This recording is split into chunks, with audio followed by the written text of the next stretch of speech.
And one of that door is the door to your confidence. But here's the challenge.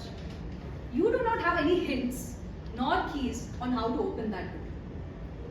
So, where do you begin looking? Something like this was a journey with my confidence as well. For the longest period in my life, I never considered myself as a confident person. In fact, I used to think confidence was something that people were magically born with. So in my mind, there were only two kinds of people. People who were born with confidence.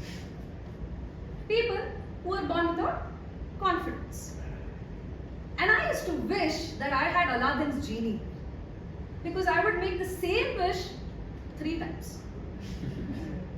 I wish to be confident. I wish to be confident.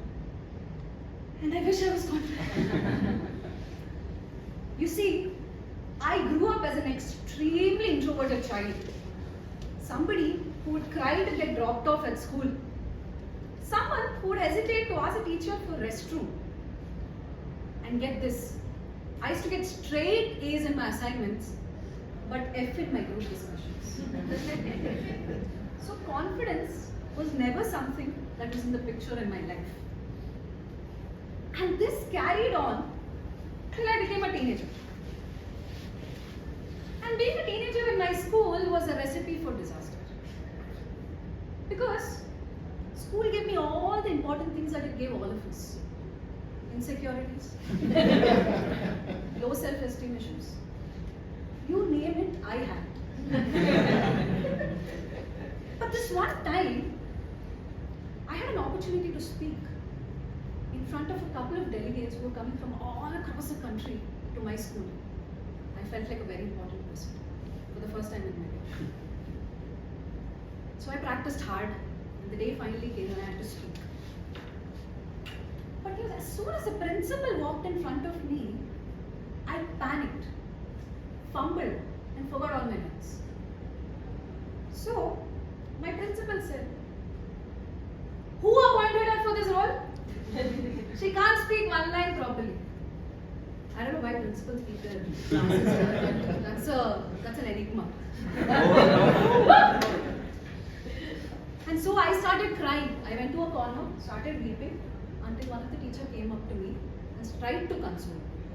So what did I do? I took a sari, wiped my tears, and went back to speak because I had no choice left. But I promised myself something that day, that I will never take up any speaking opportunity that comes my way. Years passed. I successfully graduated school and entered college. In my very first semester, very first month in fact, my human resource management teacher comes up to me and she says, "Vinila, we have a project coming up. Why don't you take up the team lead role?" And my first instinct was reject her. And I did exactly that. But I don't know what she saw in me. She insisted again. So I said, "See, I need extra marks to pass the semester. She needs somebody who can get the work done. So, win-win situation, I'll take it up." And I did. Over the course of the next few days, I worked hard with my team, didn't want to flunk my presentation because my marks were at stake. And the day came when I had to give the presentation. So, I walked in front of my class, and the class was seated exactly like this. But all the trauma that I had from my school came back to me, because trauma doesn't leave your body so soon.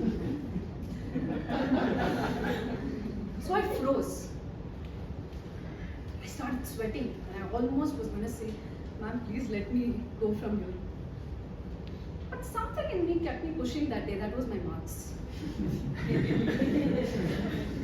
So I gave my presentation. I pushed through it somehow, and I was going back to sit in my seat. One of my over-enthusiastic classmate comes up to me as I was about to sit down, and she says, "Vinila, you were great on stage. You were so confident. How did you do that?" And my mind went blank. Me, confident. Now that's a new word in my dictionary. And I said thank you, and I was going to sit back on my seat. As I was sitting that day, I had a realization in my mind that confidence was not about being the smartest person in the room. It was about failing multiple times but coming back to stand on stage. It was about knowing what your strengths and weaknesses were and saying, hey, you know what? I don't know how to do this, but I will try. Confidence was me failing multiple times in my school, but saying, I'll try, not for the marks, but to improve myself. And the confidence that I was looking for all these years was actually with me this whole time.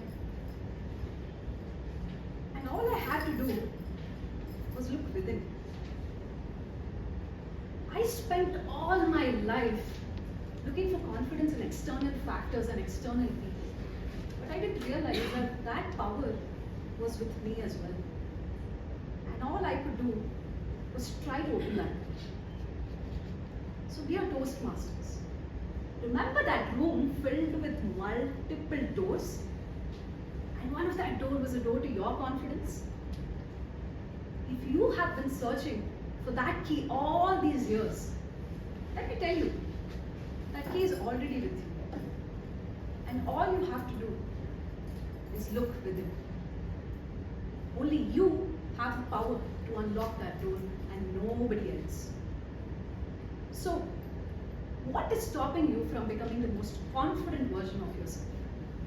Back to you, Toastmasters.